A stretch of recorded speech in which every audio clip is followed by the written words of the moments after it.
Ini yang pertama namanya jumrah al-ula, yang tengah itu jumrah wusta, dan yang ketiga itu jumrah kubra atau al-qobah.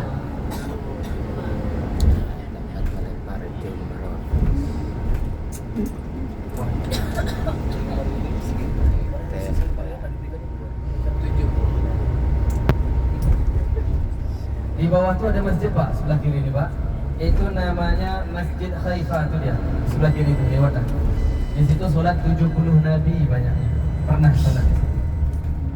Tenda ONH Plus sebelah kiri kita di bawah. Tempat notar jumrahnya situ, betapa dekat. Hanya 180 juta saja.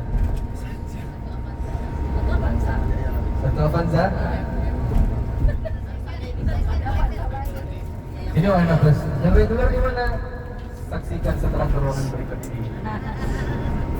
Bosan. Keluarga. Terowongan yang ada eksiden itu yang sebelah sana tadi, yang kecil. Bukan terowongan yang kita masuki. Terowongan Mina itu banyak terowongan. Cuman yang Bapak Ibu bilang eksiden itu kan kapan itu, tahun berapa? Terjadi eksiden Bapak Ibu. Orang-orang sedang berangkat menuju melontar jumrah. Ada jemaah dari Iran, jemaah yang berasal dari Iran, lawan arah mereka. Jadi yang depan nih dari belakang mendorong, yang depan nih, yang belakang tuh tidak tahu kalau di depan ini ada orang pula gitu. Sehingga kemudian terdorong-dorong, terjepit, habis nafas, jatuh, terpijak-pijak. Banyak yang wafat itu.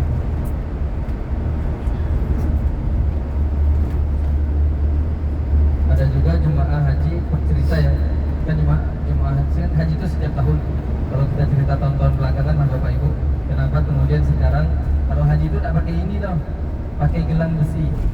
Tahu tidak kenapa? Karena ada yang waktu itu kebakaran Bapak Ibu, tidak tahu identitasnya lagi. Nah, tapi kalau besi kan tidak dimakan sama api, bisa dideteksi ini siapa identitasnya. Itu dan kenapa gelangnya gelang besi. Oh ini dia, yang tenda haji reguler Indonesia. Ini sebelah kanan. Ya sampai ke bawah tuh. Nah jauh, udah kan? Ada yang lebih jauh lagi. Pakai AC, ada kasur, ada kulkas juga, air minum, ada toilet.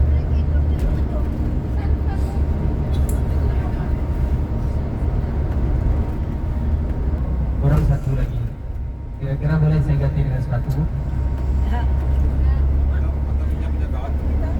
Nah, atau dengan batu cincin lah, sama-sama batu.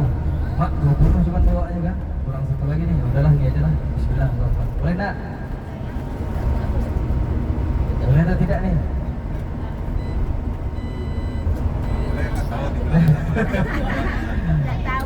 Perlu kita ketahui, kalau terjadi seperti itu, maka ambil saja batu di lantai-lantai. Di lantai-lantai itu pun ada juga batu disirakan. Tapi kalau bisa dan disiapkan dari awal lebih baik. Dia kecil saja, tidak perlu besar.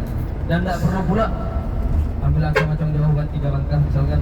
Terus, kenapa Pak kayak gitu? Dia harus melempar setan. Nah, setannya tidak ada. Kita cuma meniru saja perbuatan. Masalah ada setan itu tidak. Ya? Jadi jangan bernafsu betul melempar. Ini udah batunya besar.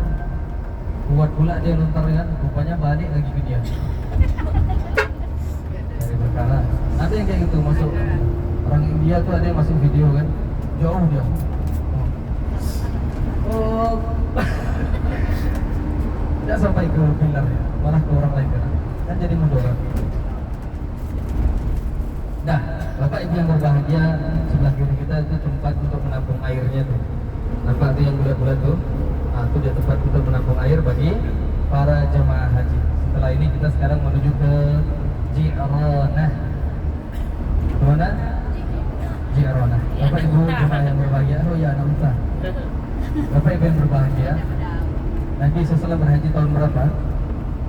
Tahun 8 Hijriah. Setahun sebelum itu Pak, Nabi SAW sudah berangkat bersama para sahabat. Tapi kemudian dihadang oleh kaum Quraisy. Ya, Nabi sudah pakai ihram, hanya bawa pedang di sarung saja, tidak ada niat perang. Tapi kemudian dihadang oleh Quraisy.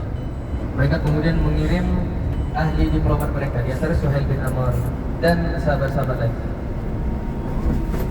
Mereka kemudian membuat perjanjian, namanya perjanjian Hudaybiyah. Apa isi perjanjiannya? Tahun ini Muhammad tidak dibenarkan masuk ke kota Mekah. Ya, 10 tahun lagi baru boleh. Dan selama 10 tahun itu kita gencatan senjata. Tidak boleh saling serang, ya, yang berafiliasi ke Mekah ataupun ke Madinah.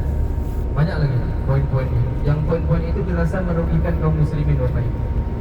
Ya, bahkan ketika perjanjian itu dibuat dari Muhammad Rasulullah dengan pemimpin kota Mekah, siapa waktu itu disebut namanya? Kata orang Mekah itu ketika itu, kalau kami tahu engkau Rasulullah, kami tidak akan menghalangi engkau. Kami tidak terima nih ada kata-kata Rasulullah. Kata Nabi kepada Ali, hapuslah. Bergeming Ali ketika itu Pak. Agak tersakiti hatinya dengan ucapan orang Quraisy ini.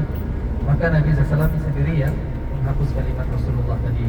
Setelah selesai perjanjian itu, maka kemudian sahabat duduk dengan hati yang kesal karena tidak jadi berhaji.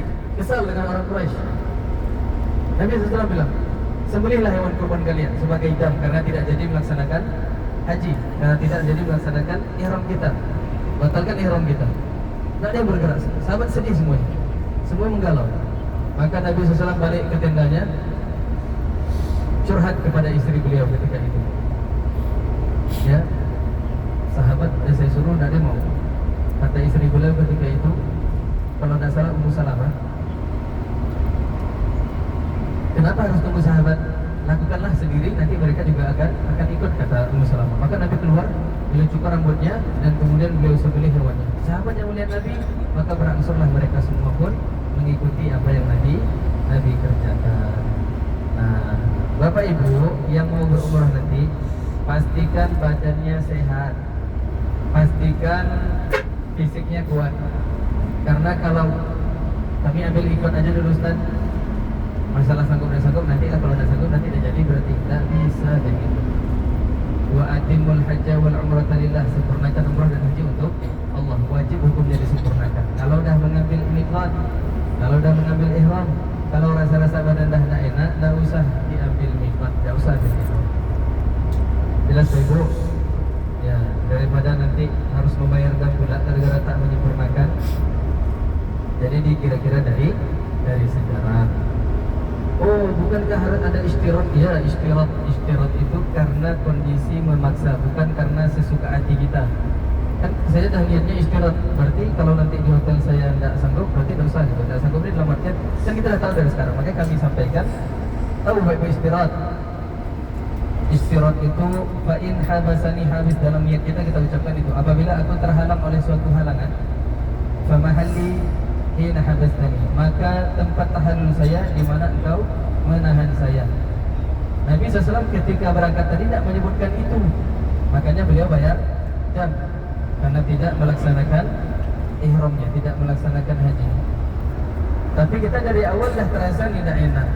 Habis itu kita bilang istirahat. Setelah itu sampai hotel karena kita malas, capek, tak jadi, ya kan? Dan kita alasan kita dah beristirahat, maka tidak mas. Istirahat.